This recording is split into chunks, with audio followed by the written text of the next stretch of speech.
She is really oblivious. It's obvious that younger women are better." My mother-in-law proclaimed triumphantly, snorting with pride. "Indeed, that young woman is cute and has glowing skin. I think the girlfriend my husband found is really attractive. But maybe it's just her looks? He he he. My name is Jenny. I am 45 years old and I love gourmet food when traveling. However, due to the recent COVID-19 pandemic, my travels have decreased and I have been passionate about making street food style dishes at home. I've made delicious, juicy pork ribs and enjoyed homemade pizza. There is always a beer beside me. Ah, it's the best. As long as there is delicious food, I truly feel I can overcome any difficulty. However, there has been an incident that even I thought was too much. It happened in my 30s.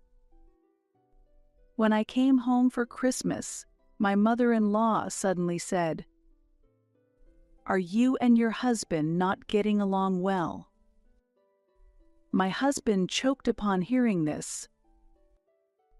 Indeed, we had been having a fun conversation about meals with the family, but I was surprised to be suddenly questioned about our marital relationship. "There's no such thing."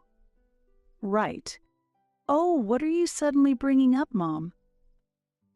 "Hey, you two have been married for 2 years now, and I'm worried because you still don't have children." Ah. Haha, I did not clearly respond to my mother-in-law's words, only managing an ambiguous smile.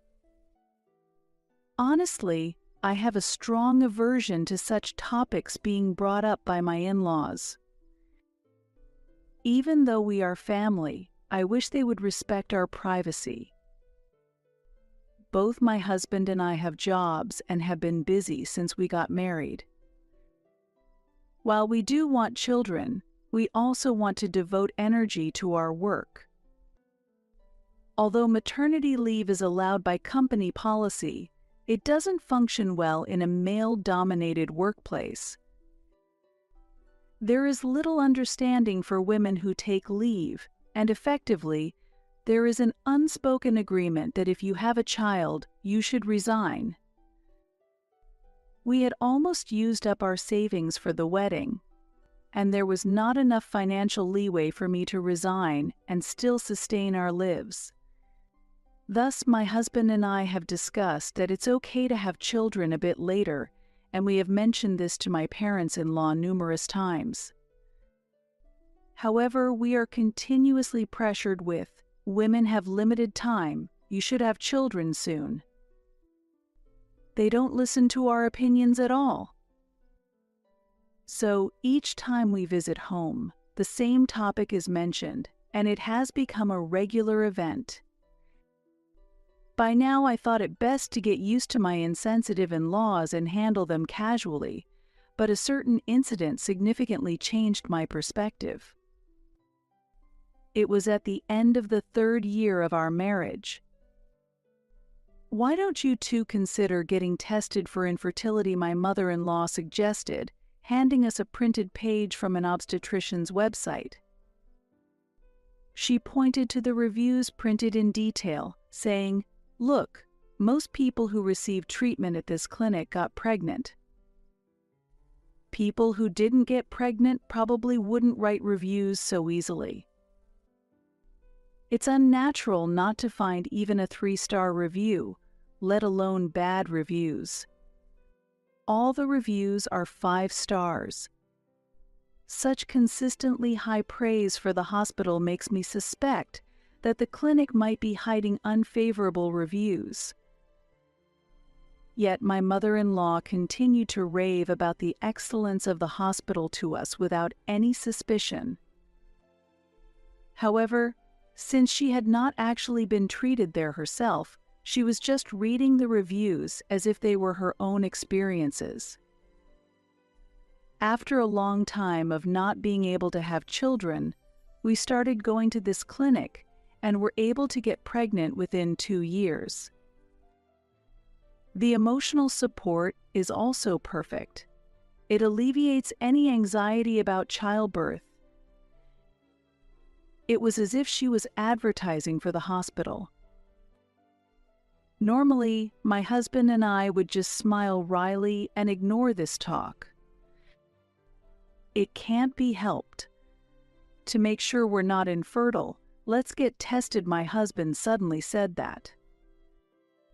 He must have thought that if it was clear we were not infertile, the persistent demands would stop. I agreed with my husband's suggestion, and we decided to get tested for infertility. The test results revealed that I had infertility issues. Of course, it could be improved with treatment, and it didn't mean we could never have children permanently. If we really want children, then paying for treatment and actively trying to conceive would be a good idea. However, I was the only one who took this fact positively. "That's why you should have married a younger wife," my mother-in-law said, crunching on a cookie after hearing about my test results. My father-in-law also expressed his disappointment, saying, "It's sad to think we might not see our grandchildren. But it's not certain that we can't have children," I argued, to which my mother-in-law replied, "But you need treatment, right? How much will it cost? How long is the treatment expected to take? You are already 34 years old, aren't you? How much older will you be by the time your infertility is cured?" I was at a loss for words because I had felt this way myself. Unlike my mother-in-law, I had thought that maybe we don't need to go through treatment to have children. I could never say this out loud. In fact, neither my husband nor I desperately wanted children. Children would be lovely, but we thought it would be nice if it happens, or let's leave it to nature.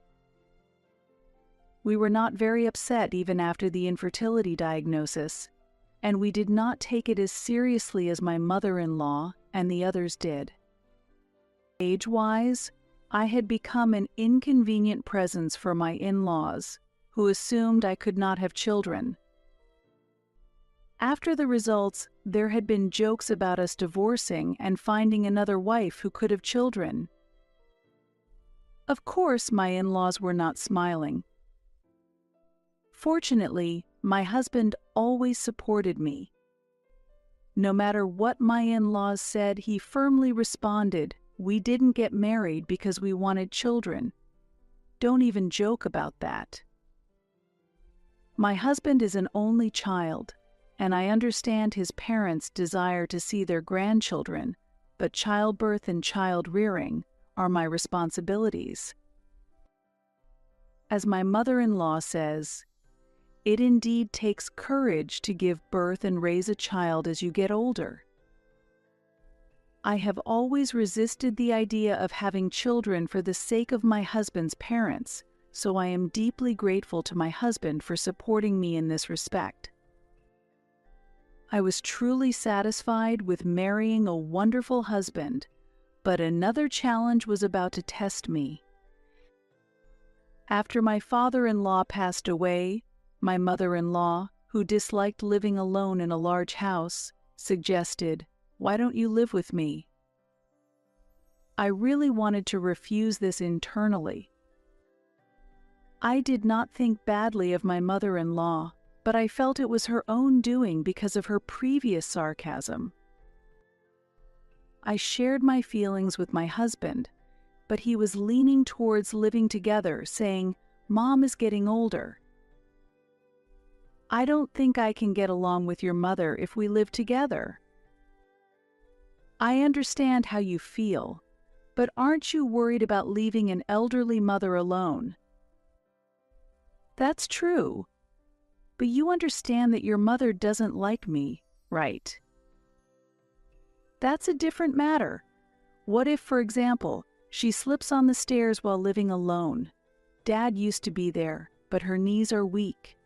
At her age, it wouldn't be strange if a life-threatening accident occurred. I was shaken by my husband's unusually stern tone. When I remained silent, my husband asked, "Since when have you become so cold?" I understand what my husband means, but I question myself if I really said something terrible. Despite my mother-in-law's repeated unpleasant remarks, my husband defends her simply because she is elderly, and I am enveloped in frustration.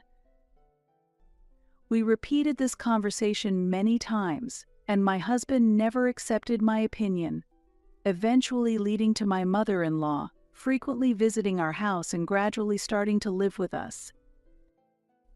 Looking back, it was clear that it wasn't my mother-in-law pushing herself on us, but my husband who had invited her.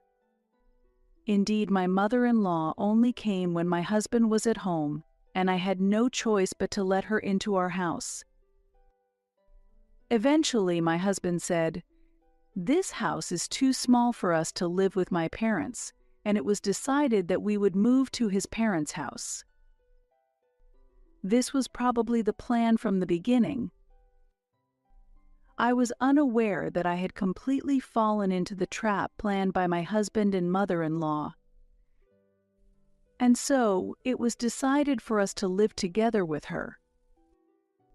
"Jenny, thanks for working until late, but please get dinner ready quickly." That's what she said, rushing me to prepare dinner when I came home late. Ah, yes. From the time it was decided that I would live with my mother-in-law, somehow all the household duties had become my responsibility. As mentioned earlier, both my husband and I worked, and when we lived alone, we shared the household chores. However, since living with my mother-in-law, she reprimanded me for letting her son do household chores and declared that I should fulfill my duties as a wife, making all the housework my sole responsibility. My mother-in-law herself does not work and spends her days relaxing at home. Even though she receives a pension, my mother-in-law spends it all on herself without contributing to our household expenses. Meanwhile, my husband and I had an arrangement where I paid for groceries and other daily expenses, while he paid the rent. Strangely, this arrangement has continued even after we moved into his parents' house. Ultimately, I am the one paying for both my husband's and mother-in-law's living expenses.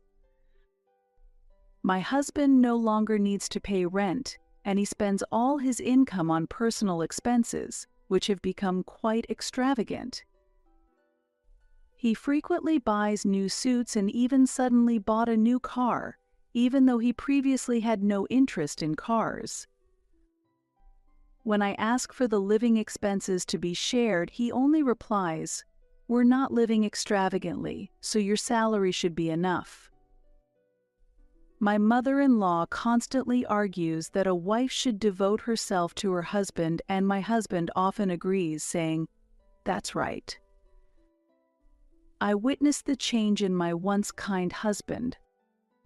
My mother-in-law was harsh on me daily, voicing her dissatisfaction for various reasons. "Why do you serve such salty food when I have high blood pressure?" she would complain. And if I showed the slightest resistance, she would scold, "So ungrateful. Do you even realize I'm allowing you to stay here?" Her bullying was like a scene from an old drama. Despite feeling this way, I tried to ignore it. However, I was mentally and physically exhausted due to my busy work schedule and the lack of rest at home. Moreover, my husband no longer supported me. As time passed, he sided more with his mother and became increasingly arrogant. He would silently hold out an empty glass, demanding a drink, and showed willingness to comply with everything my mother-in-law said. Once my mother-in-law demanded, "Drive me to meet a friend at a cafe." That day, I was sick with a cold, suffering from a headache and a slight fever. Lacking the energy to drive, I honestly told them, "I'm sick, so I need to rest," but my husband scolded me, saying, "Don't be mean to my mother." No matter how much I explained, my husband wouldn't listen, and I ended up driving my mother-in-law. As a result, I had to pick her up too, and the next day I was down with a high fever of over 100 degrees and had to take a day off from work. Despite sacrificing myself for the family, no one took care of me. They avoided me, saying, "You might infect us," and told me, "We'll eat out." No one went shopping, so I ended up without food for 2 days, hardly eating anything while suffering from a high fever. My relationship with my husband deteriorated over time, and I thought about divorce. During this time, my company assigned me to a long-term business trip to inspect our overseas branch. The assignment was for 3 months, effectively making it a solo assignment. This opportunity seemed good to distance myself from my husband, and my allowance would increase during my overseas work. Thus, I gladly accepted the business trip offer and left for overseas, despite my mother-in-law and husband's complaints. When I returned from abroad and entered my home, I heard strange noises from the living room, including voices of my husband, mother-in-law, and an unfamiliar woman. Wondering what was happening, I walked into the living room. Suddenly, the unfamiliar woman exclaimed in surprise. My husband stood next to her with a frozen expression, and my mother-in-law, with a heavy sigh, placed her hands on her hips as if to say, "It's hopeless."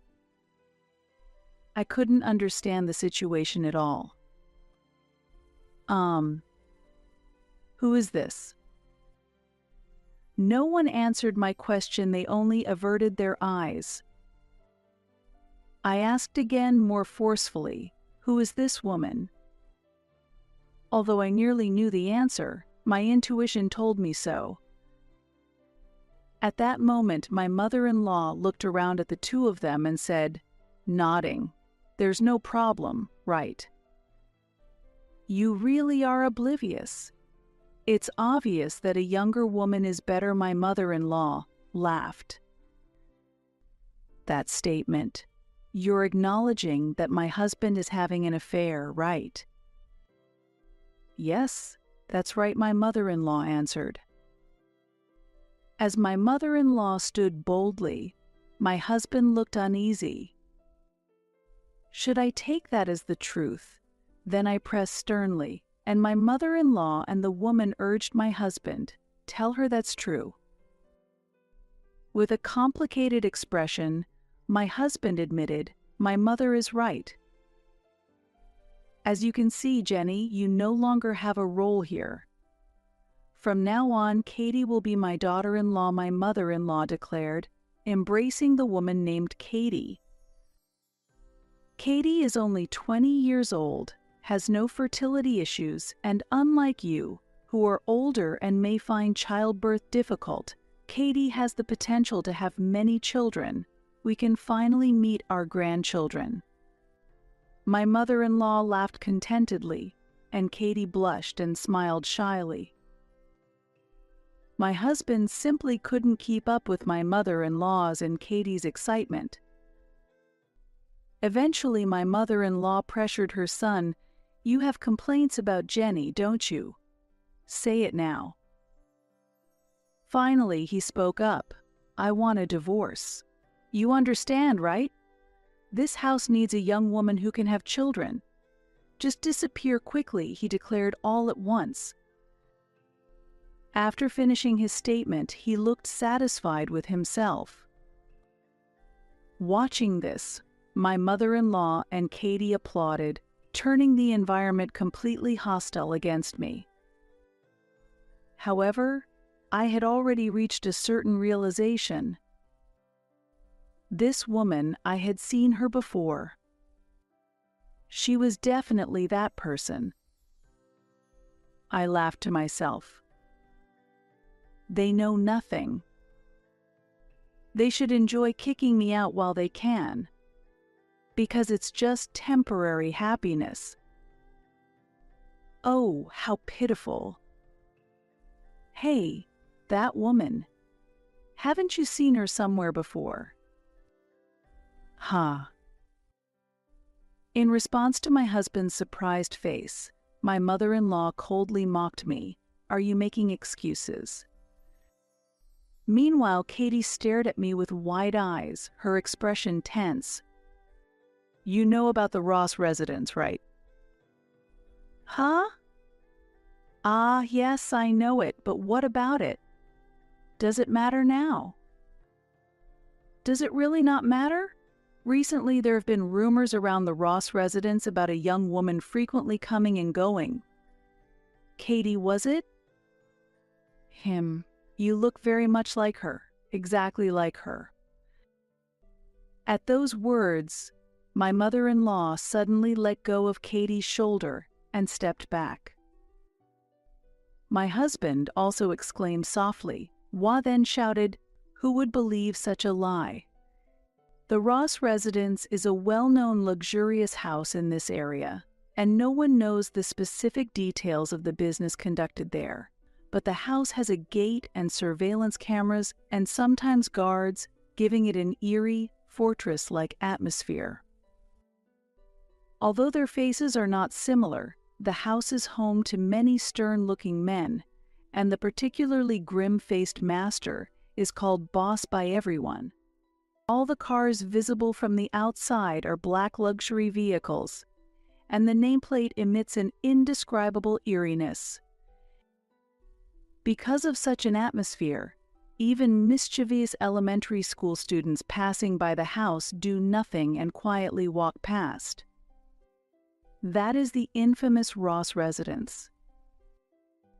Again, no one knows the specific industry of that house. However, the local people tacitly understand it as that kind of thing. That says it all. Mother, you have lived in this town for a long time, so why didn't you notice? Oh, is it because I was pushed to take over the community work? Too bad, I said sarcastically, smiling at her, and she glared at me with a perplexed expression. If you do something wrong, it comes back to bite you. Thanks to my taking on the unpleasant role, I got my hands on various pieces of information. There's no way Katie is involved with such people. Show me proof. If there's no proof, I won't believe it, my husband declared to me. Indeed, there is no proof. It's not like I knew Katie was having an affair and followed her around taking private photos like in a story, I replied. You're just a liar. You're being persistent in trying to avoid a divorce, he retorted. My mind is made up. Let's divorce as you wish. I earned well during my business trip abroad, and I finally decided on a new place to live. You might not have noticed, but I've been preparing for a divorce for a long time. Shut up. It's not you who's leaving me, I'm the one leaving you, he snapped back. There's no need for such arrogance towards a wife you're divorcing. How narrow-minded. But it's all right now. The connection to the Ross residence is scary, isn't it? I want to proceed with the divorce as soon as possible. Meanwhile, Katie was smiling throughout. Her maintaining a calm demeanor without saying anything seemed to validate my words. Well, it doesn't matter to me anymore. I proceeded with the divorce preparations and left my in-laws' house, but a certain thought grew stronger, and a week later I called my husband to meet. What's the idea of suddenly calling me out? You still have feelings for me, he said provocatively. Just come along, we can talk after that. I led him quietly to a certain place. You really are heartless. That's why you're being divorced, my husband remarked. Why should I show affection to a man who's about to divorce me? I retorted. That attitude of yours is the problem. Wait, where is this? My husband lost his words halfway through. Notice anything? I asked. Hey, you're not thinking of taking me to the Ross residence, are you? That's not happening, my husband objected. There shouldn't be any problem. You yourself denied any connection between Katie and the Ross residence, I pointed out. Ah, right, my husband admitted. So just prove it boldly. Show the evidence that Katie is innocent, I suggested. Well, yes. Even if we go to the house, Katie shouldn't be at the Ross residence at this time. Why shouldn't she be there at this time? I inquired. Katie is taking care of her sick mother and she's a college student. She works at a bar at night, but right now she should be either at college or with her mother, my husband explained. She works at a bar at night, I noted. Hey, what's with that look? She's not just some nighttime woman. She hates working at the bar. I'm going to support her from now on, my husband defended. Hey, Mim, if you say so, I responded. His enthusiasm for Katie didn't stop there. His story continued at length, settling into a summary of a middle-aged man passionately pursuing a relationship with a college student he met at a nightclub, who's in an unfortunate situation. This story really bore no fruit. My husband had met her just before I went on a business trip. A mere 3-month relationship. Her sick mother? And the fact he coincidentally met a beautiful college student. Each episode was too perfect to believe. But setting that aside, as I listened to my husband's story, nodding occasionally, the Ross residence came into view. The grand gate made it impossible to see inside. I said to my husband, well, it might take about 3 hours. It's suspicious in front of the house, so if you wait on the bench in the park across the street, you can see if Katie shows up. 3 hours, my husband exclaimed. Indeed, it was a long wait. But I continued. It can't be helped. If you want to go home, you can. But you also want proof that Katie is innocent, right? Otherwise, you'll always be bothered by it. My husband pondered this. It seemed my point hit home. In the end, without clearly saying whether he would wait or not, he stayed with me at the spot. As a couple about to divorce, we spent a long time together with barely any conversation.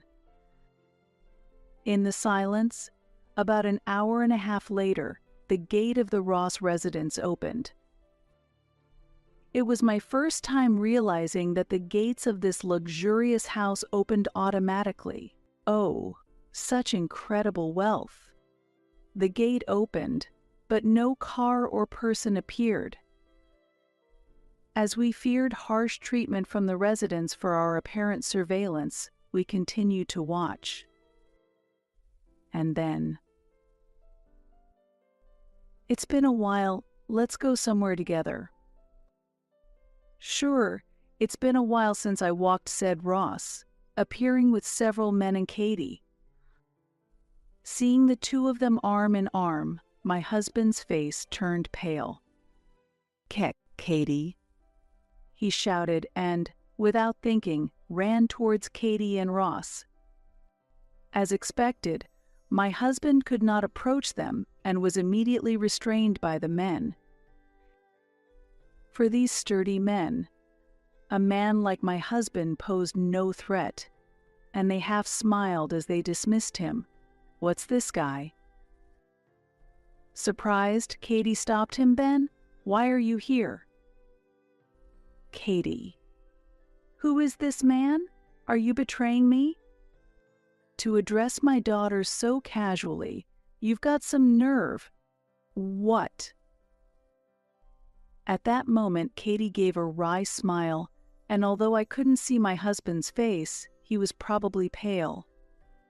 Meanwhile, Ross, showing a broad smile I had never seen before, was gripping my husband's collar. The men restraining my husband seemed even stronger now. The hostility towards my husband was clear. "Daughter?" "Yes. Any complaints?" "No, not at all." "Ha ha. What a lovely daughter." Initially, I also mistook Katie for Ross's lover, but she was indeed his daughter. That was a shock. The men also referred to her as misconfirming it. I was surprised that such a beautiful woman could be the daughter of a man as imposing as Ross, but upon closer inspection, her distinct features did resemble his. Women wear makeup, so their natural appearance can look quite different. "Huh? That means my husband." "Who exactly are you? You didn't try to mess with my daughter, did you?" While saying this, Ross pulled on my husband's collar even harder. A thought crossed my mind. Is that what this is about? This is scary. "I'm sorry, I've been seriously dating your daughter," my husband exclaimed with agitation. Ross continued to stare at him with a stern look, as if sizing him up. "Seriously dating, you say? What are you talking about?" "Please, don't make me laugh. Actually, I am this man's wife." "What?" Despite the overwhelming presence of the men around us, I stepped between my husband and Ross. Once I appeared, everyone but my husband was stunned and couldn't move. You dared to fool around with my daughter." Ross, furious, slammed my husband to the ground. My husband desperately pleaded. It's not true, but the fact that he had an affair despite having a wife did not change. Silence. "You'll regret messing with my daughter." "Wait. Katie. She said she needed to take care of her sick mother and couldn't marry until she graduated from college. I planned to get divorced by then and have everything arranged." "That makes no sense. I'm already divorced from my wife and my daughter isn't a college student, so you plan to play a double game for years." "What? Oh." My husband was stunned by Ross's response. He seemed shocked to learn that she was neither a college student nor had a mother. "Well, I had a feeling about that. Given her sophisticated makeup, she didn't seem like a college student." "Katie, were you really lying?" my husband pressed.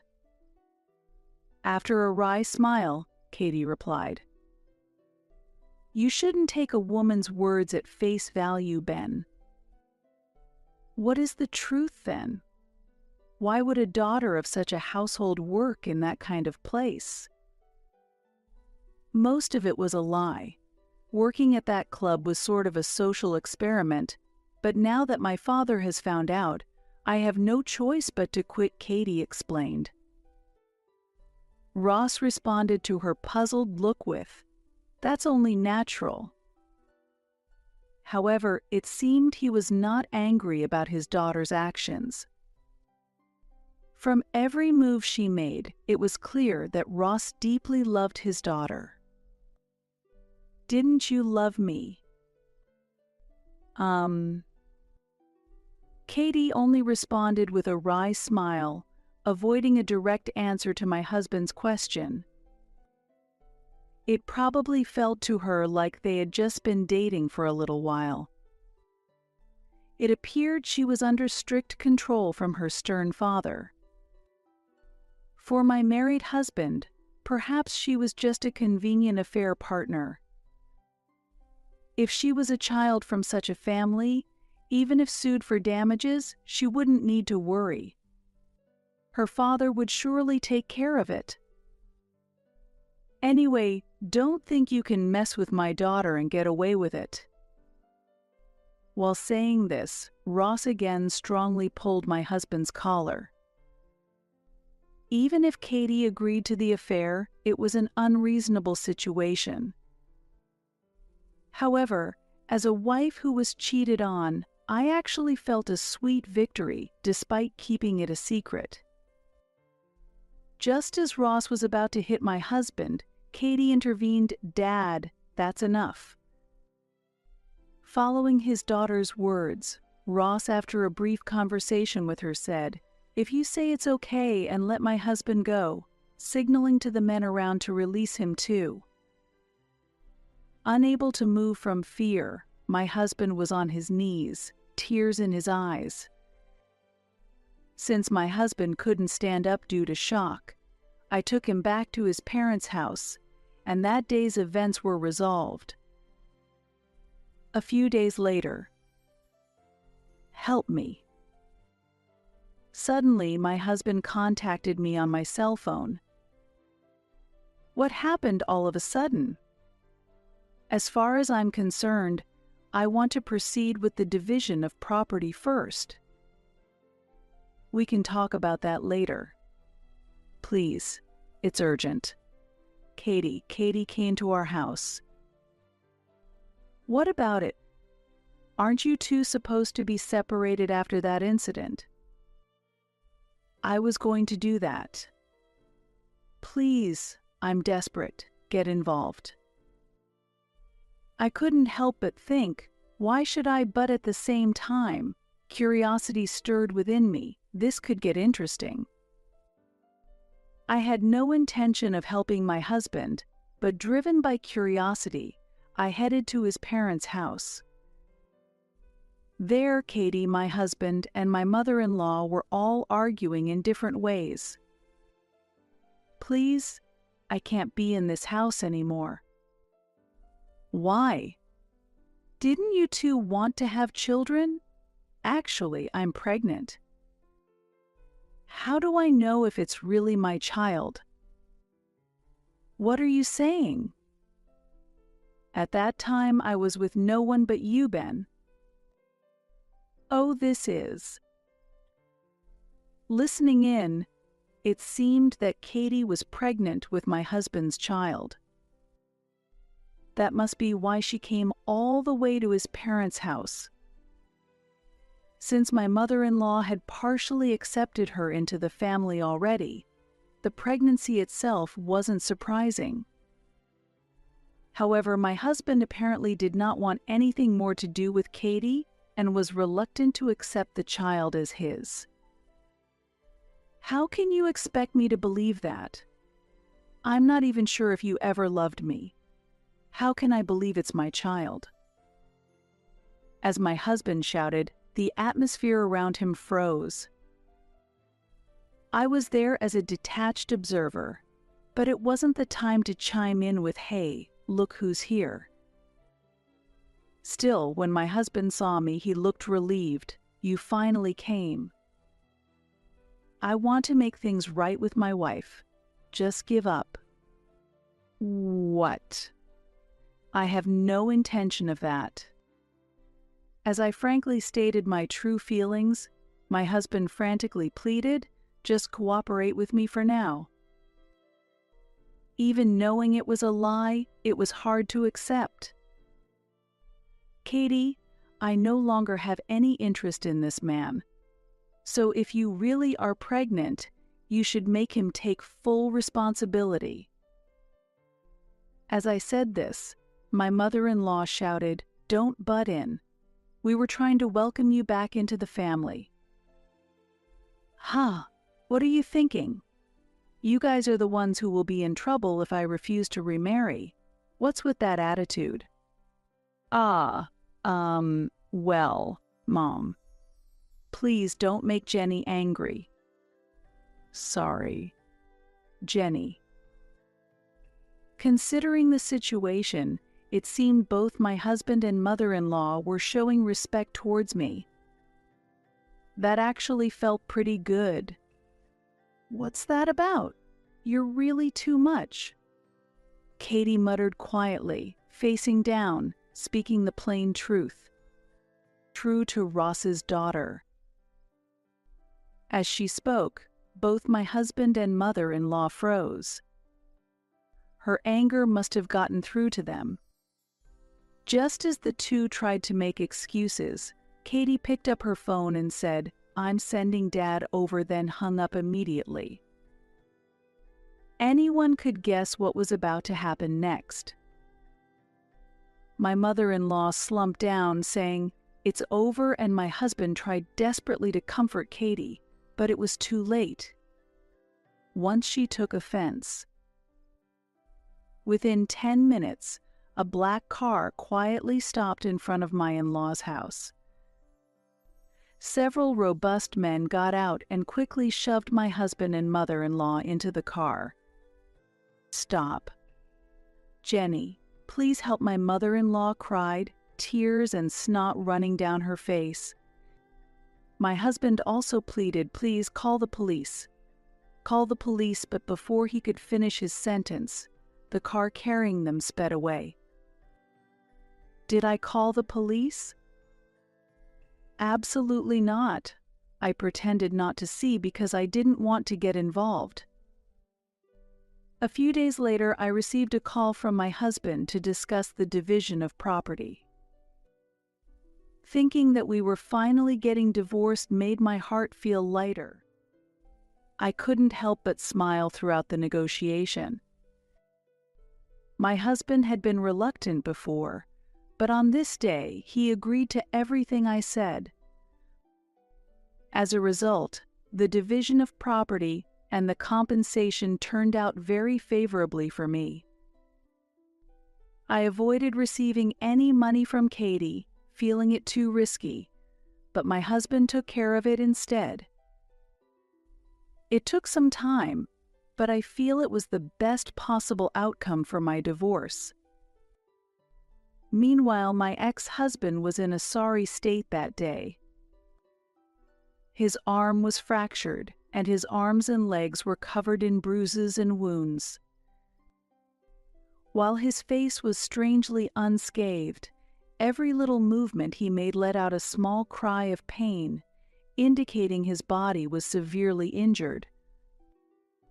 He was listless, and during our conversation, he hardly said anything beyond yes, or that's right, making the divorce discussion surprisingly smooth. My mother-in-law had no physical injuries but stared into the void with a vacant expression and hardly spoke. I don't want to delve into specifics, but anyone can assume they were treated roughly at the Ross residence. Having escaped that situation, my married life ended as I had hoped. Later, I met my husband just once more to sort out some belongings, but my mother-in-law had broken down mentally and was almost like a vegetable. My husband seemed psychologically cornered as well, and the sight of him caring for my mother-in-law was truly pitiful. The Ross residence seems to be paying compensation, childbirth costs, and child support. However, when I recently saw Katie, her belly wasn't noticeably large. Whether she was actually pregnant remains unclear, but given that household's nature, my husband and others probably wouldn't dare contest it even if they knew the truth. There's a saying, "Let sleeping gods lie," and it's exactly about not meddling with things one shouldn't have touched. Meanwhile, I was offered a promotion and a position at an overseas branch by my company. Yes, it's the same branch I visited on a business trip. I had been offered promotions before, but I declined due to family circumstances making full-time work difficult. However, following the divorce, I decided to fully enjoy life. Accepting the promotion and working energetically abroad, I returned to the US to receive even more promotions. Furthermore, a younger colleague who worked with me on a project unexpectedly confessed his feelings. Did I remarry? Actually, I've had enough of marriage, and I'm not officially dating him. We do go out to eat together a few times a week, though. People around us might think we're a couple, but that's not the case, or so I'd like to think. He says he'll wait until the boss gives the okay, calling me boss, which is quite endearing. It's been 6 years since his confession, and while my heart has inclined towards him, I still want to be cautious. Do I feel sorry for him? Certainly, there are times I feel that way. Sweet, poignant emotions stir my heart occasionally. If the project we are working on together succeeds, I intend to respond to his feelings. Perhaps the day will come when my role changes from boss to Jenny.